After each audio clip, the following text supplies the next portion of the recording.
Hey folks, how's everybody doing? It's Professor Ryder from your English 267 class. Here to assign you with the second poem of our creative writing section of our class. The second poem of our poetry section of our class, called a Villanelle. So I'm going to be using a text that I used to use in class quite a bit called The Making of the Poem. I know this is not the most recent edition, so I apologize to Mark Strand and Even Boland.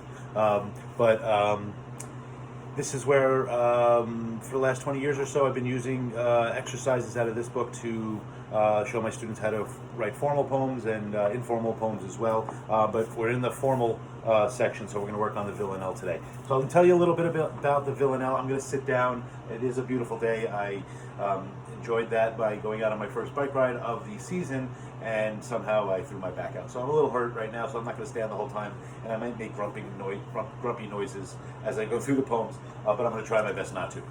So I'm going to talk a little bit about the assignment. I put the assignment up on Blackboard for you, so it is there. The poem is due a week from today, April 13th. So you just got to email that to me by April 13th of next week, and that should work out. I'm showing a little too much light. Oh well. All right, so let's just get to the poem so I'm not conscious of it. All right, I'm just going to read actually straight from the book some of the stuff about the Villanelle, and then I will read a couple of Villanelles for you. This would be theoretically day 6 of National Poetry Month 2020. I'm doing an online series of poems this month, so this is going to count for day 6.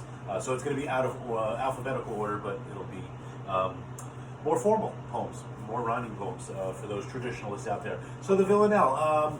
On the assignment, basically I talk about what the Villanelle is, and essentially the Villanelle at a glance is a poem of 19 lines, no more, no less. And there's a bunch of very specific rules that you have to follow. So right now, stating the rules might not make sense. Once you see the examples, it might make a little bit more sense to you. It has 5 stanzas, each of 3 lines, which we talked about is called a tercet, right? 2 lines is a couplet, 3 lines is a tercet, 4 lines is a quatrain. So number 2, it has 5 stanzas, each of 3 lines, with the final one of 4 lines. So that final one is a quatrain. I explained it in the assignment to you. The first line of the first stanza is repeated as the last line of the second and fourth stanza. Then the third line of the first stanza is repeated as the last line of the third and fifth stanza. Excuse me, right here. These two refrain lines then follow each other to become the second to last, the penultimate, and last lines of the poem. Finally, the rhyme scheme is usually ABA. It's a fairly traditional, simple rhyme scheme, and the rhymes are repeated according to the refrains. So again, while that might seem like a math equation to you, it's not.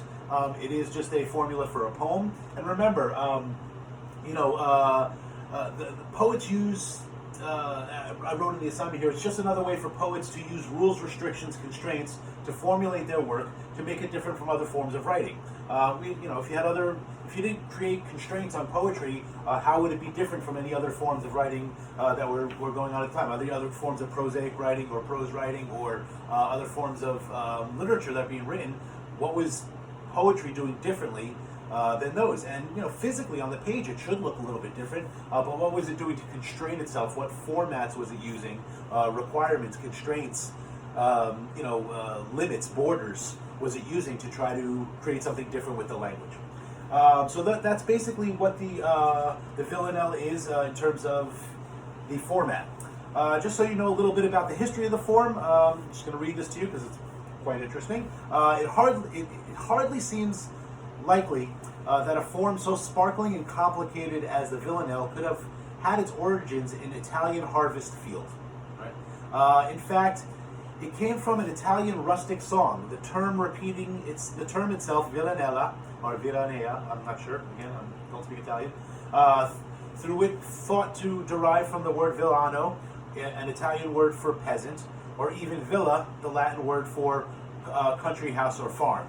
So it was kind of a pastoral poem. And by that I mean it was written about being in the countryside. It had an agricultural or agrarian kind of sentiment to it. So it had a lot of images of if it was written in Italy and France and England, it was a lot of shepherds, pastures, and fields that were just absolutely beautiful, I'm sure. But again, that was what the inspirations for a lot of villanelles were. Now, we're in a modern context, and I don't really have any restrictions on you in terms of subject matter. You'll see that, and then you'll see some of the samples of villanelles have changed quite significantly in their subject matter. Just to move ahead a little bit, it said, after it basically was found by Jean Passerat. He was a popular and politically engaged writer in the 16th century of France. When he died in 1602, he left behind him several poems that had entered the popular affection and memory as villanelles. And they follow this very specific structure. So you're going to be following a structure that's been around for 500 years, 400, 500 years. And while that might seem a little bit intimidating, once you see it, it's not that intimidating. But I guess, as a new writer to creative writing, you might feel intimidated by that. But basically, like it says here, it says the poem established a pattern for all future villanelles, both French and English. The actual structure is as what I just told you it was, and it is listed on the, I'm not going to go through it again, but it's listed on your assignment for you. And again, and the links as well. So there's a couple links to different villanelle sites, shows you other sample villanelles, it shows you the exact formats for them. I don't know why the formats are up here, but maybe they are. But it shows you the exact placement of lines and the counting that you have to do, the repetition. What else? It says in the 1870s, England and French poetry became the object of interest and admiration. Swinburne, for example, wrote an elegy for Baudelaire. This was followed by an interest in the forms of French verse in several poets of the time, including Henley and Oscar Wilde, who I'm sure you've heard of. Oscar Wilde's Villanelle was written in 1891. Though stiff and ornamental, and I think that's important to remember, it's a stiff and ornamental. It shows the form ready to be launched into the 20th century. We talked, or I wanted to be talking about this, is how some of these structures make you feel very confined in language, and you don't have that much to work with. That's why the language and the words that you choose in a villanelle are so important. Remember, in a villanelle, you're going to be repeating several lines over and over again. So if the words aren't strong, or the image isn't strong, or the line isn't strong, you don't want to have the same line being repeated over and over in the poem unless it actually has some significance. So keep that in mind when you're putting the lines that are repeating in the poem. They have to have some good weight to them. They have to have some import to them, so that the reader doesn't get bored with them or doesn't see them as just kind of repeating for the sake of the form of the poem. Okay. So with that being said, before I even start reading some villanelles, a lot of students have been writing their sonnets and stuff. They said it was a little tricky or a little, a lot of people wanted to start writing in free verse and more open forms. And we'll get there, I promise. We're going to do this in one more closed form poem or traditionally formed poem, and then we're going to do the rest as open form poems, or at least more free verse poems anyway. I hate writing villanelles. Sorry, I shouldn't say that as your professor. When I was in college and our professors were giving us the assignments that I'm giving you right now and telling us to fit within those forms, I hated the constraints. I felt like I was bound. I wanted to be Allen Ginsberg, who I read the other day. I wanted to be Frank O'Hara. I just wanted to be like this and that. I did this, and this is what's in front of me, and first word, best word, and it just doesn't work out that way. Good poetry has to be revised and practiced and thought about. It can't just be spout out. It's not just spitting out ideas. That's what Bukowski did. I know some of you like Bukowski, but he needed to learn how to revise. But anyway, in the villanelle form, I just felt constrained, and that one line that had to repeat itself had to be really good. But then I realized, I compared it to music, and that's what I wrote in the assignment. I said the villanelle is also, what I like about the villanelle is that it emulates the modern verse-chorus-verse structure of many popular songs in Western culture, where the repetition of certain lines, say the chorus in a song, is the most memorable part of the music because of its recapitulations and echoes. So one of the parts that I like about this poem is it's going to give you a chorus to a song. It's going to give you a beat. It's going to give you something to kind of like keep going and be something that is emblematic of the entire piece, the entire song. So think about the great choruses of the songs you like. and how they repeat themselves over and over again. Well, they're coming back at you because they have, and you memorize them because they are memorable language. And at the end of the day, that's what poetry should be. It should be memorable language. So Villanelle is going to kind of take the repetition, the redundancy, the anaphora, that's the word I'm looking for, of the line, and bring it back and over and over again until it kind of like becomes, it becomes a mantra, in a lot of poems.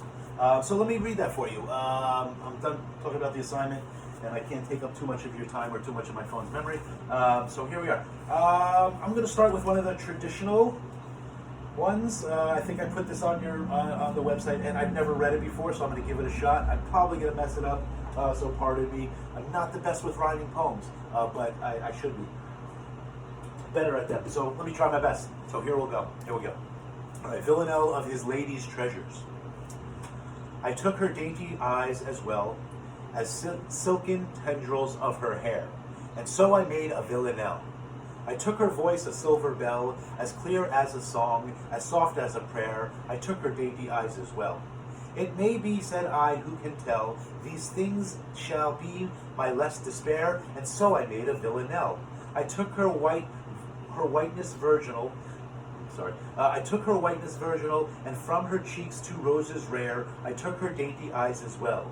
I said, it may be possible her image from my heart to tear, and so I made a Villanelle. I stole her laugh, most musical, I wrought in it with artful care. I took her dainty eyes as well, and so I made a Villanelle.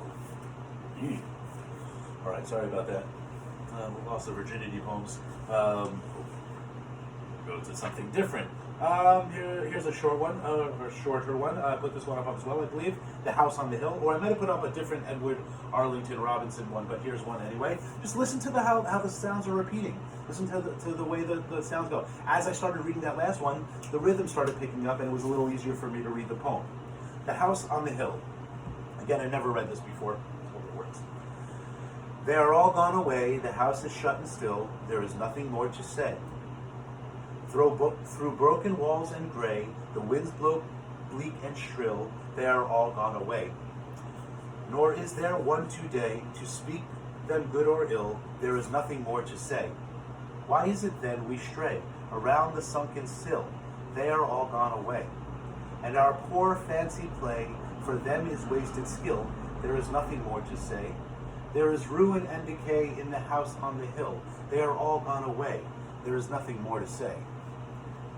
Memorable language, and again, you can see, like, again, like I said before, I don't like writing villanelles, I don't like the structure, but again, it's good for the poet to practice. I often, I feel kind of apprehensive about writing poems because I feel like I'm telling a nursery rhyme, but what you can see in these is I'm memorizing them a lot better. I know the lines are about to come, and that's the first time I read it, but sometimes you can look right at the audience and read the poem. Again, not that we've really talked about performing the poems, but you see how I talk a lot with my hands, and how when I do the other readings, sometimes I'm moving around a lot and kind of moving. It's not just the rocking chair that's moving me, but I'm kind of, in Judaism, what we call davening. It looks like I'm davening or praying when I'm reading my poems. I like to move around, but that's part of the music. Here, let's read a couple others. Theodore Ruffke, The Waking. Oh, this is going to be a tough one, but I'll get on it. I wake to sleep and take my waking slow. I feel my fate in what I cannot fear. I learn by going where I have to go. We think by feeling. What is there to know? I hear my being dance from ear to ear. I wake to sleep and take my waking slow. Of those so close beside me, which are you? God bless the ground, I shall walk softly there and learn by going where I have to go. Light takes the tree, but who can tell us now? The lowly worm climbs up a winding stair. I wake to sleep and take my waking slow. Great nature has nothing to do to you and me, so take the lively air and lovely learn by going where to go. Screw that up. This shaking keeps me steady. I should know what falls away is always and is near. I wake to sleep and take my waking slow. I learn by going where I have to go. Creates a bookend there. The first 2 lines are basically the last 2 lines. So again, it creates that. that rhythmical effect, that song-like effect. And so you can see where, when they talk about poetry having the cadence of language or the musicality of language, that's how language should work. It should sound beautiful. It should sound rhythmic. Probably, well, no, the next one is, well, one of the most famous ones that I know of is Elizabeth Bishop's One Art. And it's really interesting because it's about the art of losing. And the way she approaches that is very interesting poetically, but also makes you think about what it is to lose something or someone.